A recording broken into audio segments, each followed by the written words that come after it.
여기에 대한축구협회가 신청한 특정감사 재심의가 기각됐습니다. 이에 따른 감사 후폭풍이 시작될 것으로 보입니다. 문화체육관광부는 2025년 1월 2일 대한축구협회가 신청한 특정감사 재심의에 대해 기각을 결정해 통지했다라고 밝혔습니다. 앞서 문체부는 27건의 위반 및 부당사항들에 대해 축구협회에 징계, 시정, 주의제도 개선 등을 요구했으며 합리적인 개선 방안을 마련하도록 통보했습니다. 축구협회는 이에 대해 재심의를 신청했고 문체부는 감사심의위원회를 개최해 7개 안건에 대한 심의 후 최종적으로 모두 기각했습니다. 재심의가 받아들여지지 않으며 축구협회는 한 개월 내 징계에 대한 징계 의결 뒤 결과를 통보해야 하며 제도 개선이나 시정 조치에 대해서는 2개월 내에 문체부에 알려야 하는 상황입니다. 문체부는 최종 감사 결과 발표 당시 감독 선임 과정, 징계 축구인 기습 사면 및 철회, 천안축구종합센터 건립보조금 허위 신청 등에 대한 책임으로 자격정지 이상 중징계를 요구했습니다. 더불어 문체부는 김정배 부회장, 이임생 기술총괄이사 등에게는 홍명보 현 국가대표팀 감독 선임 과정에 책임을 물어 자격정지 이상의 중징계를 요구했습니다. 이어 홍명보 감독에 대해서는 전력강화위원회를 통한 재선임을 통보, 계약 유지 혹은 해지 여부 등에 대해서는 협회의 자율에 맡겼습니다. 문체부 관계자는 이번 축구협회의 재심의 신청 기각에 대해 해당 내용을 다시 살펴본 결과 문제가 없다고 판단했다. 중징계 정몽규 회장, 김정배 부회장, 이임생 이사의 자격정지 이상의 징계와 관련해서 축구협회가 한 달 내로 통보해야 한다. 이후 문체부는 이행 여부를 들여다볼 것이다. 이행 감사 또한 이뤄진다라고 전했습니다. 축구협회의 감사 후 폭풍이 이어질 것이라고 알렸는데요.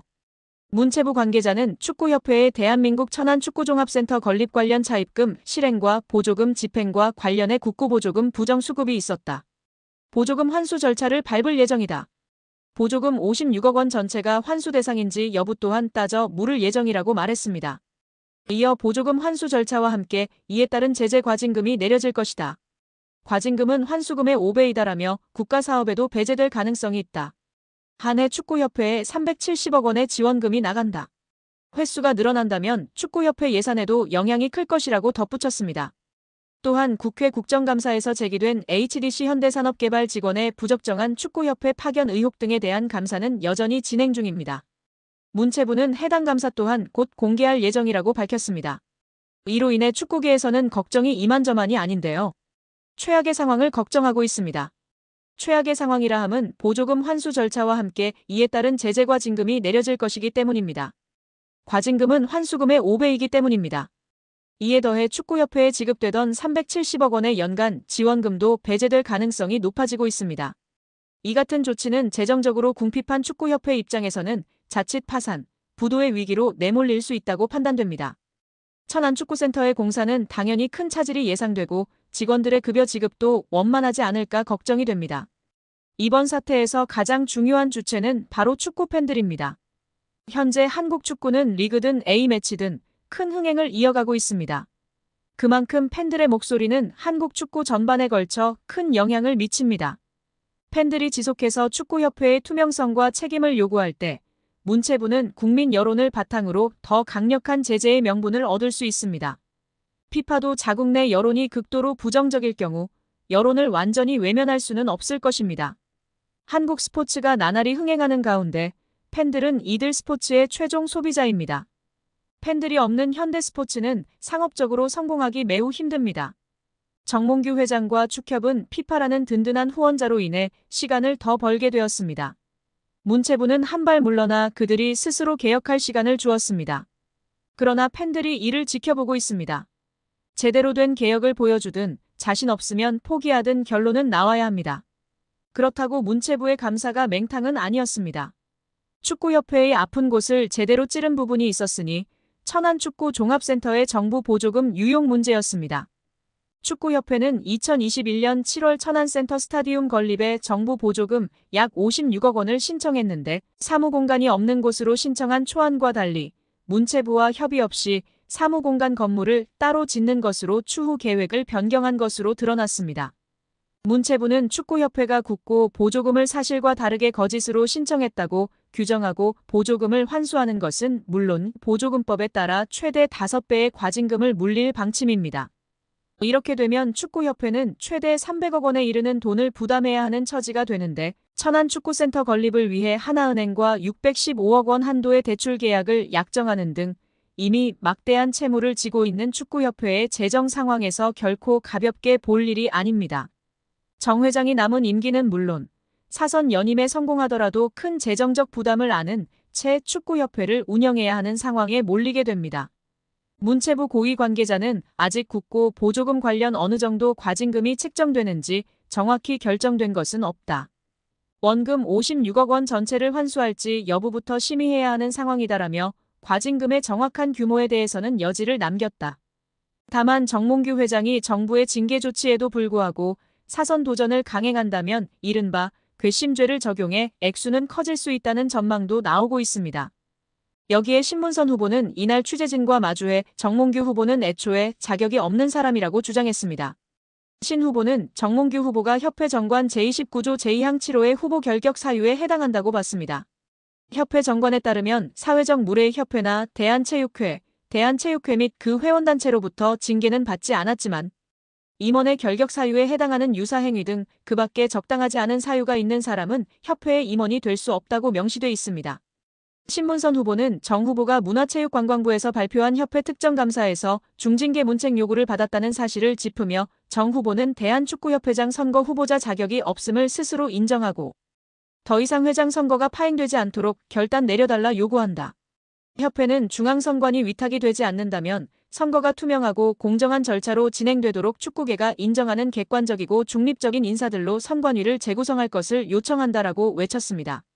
한편 취재진 사이에선 김택규 대한배드민턴협회장도 사회적 무리로 인해 후보 결격자 판정을 받았다.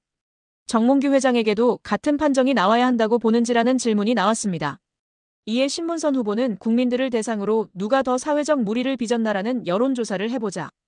여론조사를 한다면 아마 정몽규 후보가 23배 정도 높을 것이다라고 꼬집었습니다. 또 신문선 후보는 만약 정몽규 회장이 당선된다면 문체부가 승인할까라고 되물으며 결국 검찰 수사 과정까지도 치닫지 않겠느냐라는 생각이다. 지난 12년 동안 협회를 이끌면서 작은 흠결이 있지만 명예스럽게 떠나는 모습도 기대하고 있다라고 전했습니다. 한편 신문선 후보는 허정무 후보와 마찬가지로 이번 선거를 중앙선거관리운영회에서 맡기를 희망하고 있습니다. 신 후보는 만약 중앙선거위에서 진행한다면 공정하고 투명한 선거가 진행될 수 있을 것이라고 내다봤다. 다만 위탁할 수 없는 돌발 상황이 발생한다면 어떻게 공정한 선거위를 새롭게 꾸밀지 검토 후 추가 입장을 밝히겠다고 예고했습니다. 박문성 축구해설위원이 정몽규 대한축구협회 회장을 비판했습니다. 박 해설위원이 27일 MBC 라디오 뉴스 하이킥에 출연해 정 회장에게 직격탄을 날렸는데요. 박문성 축구해설위원이 정 회장이 자진해서 사퇴하지 않는 이유를 두고 정 회장 마음속에 들어가 보지 않는 이상은 알 수 없다. 하지만 축구협회 회장 자리는 매력적인 공간이다. 우리는 축구협회장 자리를 한국 축구의 수장 정도만 생각한다. 하지만 국제축구연맹 피파가 진행하는 월드컵을 포함한 모든 국제적인 행사에 축구협회장 자리로 가면 그 의전은 사실상 거의 대통령급에 해당한다고 말했습니다. 이어 유럽에 가면 축구협회 회장 아니면 축구팀의 구단주 이런 명함이 박혀 있으면 활동하거나 비즈니스 하는데 매우 큰 도움이 된다고 밝혔습니다. 그러면서 지금까지 나왔던 많은 문제 이미 드러나 있다. 또 이번 현안 질의를 통해서 사실은 의혹이 해소되기는커녕 더 많이 부풀어졌다. 하나도 해명되지 않았다. 오히려 지금 의혹이 계속 더 추가로 나오고 있다. 특히 홍명보 한국축구대표팀 감독 선임의 절차와 과정에 모든 것들이 다 불공정했다는 이야기들이 이미 다 어느 정도 나왔다. 이제는 지금의 이 체제 그만 끝내는 것이 옳다고 전했습니다. 여기에 펩 과르디올라 감독도 칭찬을 아끼지 않았는데요. 지난 챔스 경기 후 그는 PSG가 더 나았다. 가짜 9번으로 뛴 미드필더 선수가 한 명 더 많았고 그를 압박하기 어려웠다. 나는 PSG에 많은 공을 돌린다. PSG는 환상적이고 뛰어난 팀이다. 그리고 아주 좋은 수비수들도 있다. 엘리케에게 축하를 보낸다고 소감을 전했습니다. 확실히 팀 내에서 자리를 잡은 이강인입니다. 프랑스 매체 르텐스포르트는 이강인은 루이스 엘리케 감독이 높이 평가하는 선수로 자리매김했다라면서 이강인은 가짜 9번 역할을 소화하며 과르디올라로부터 칭찬을 받기도 했다고 언급했습니다. 이어 프랑스 대표로 활약했던 샤르보니는 이강인은 중요한 선수다. 매우 중요하다. 그는 미친 활약을 해낸다. 첫 번째 시도와 수많은 움직임을 없애버린다. 그런 사람이 필요하다. 엘리케 감독이 이강인을 이 자리에 기용하는 이유를 알겠다. 그런 미친 선수가 필요하다라며 칭찬했습니다.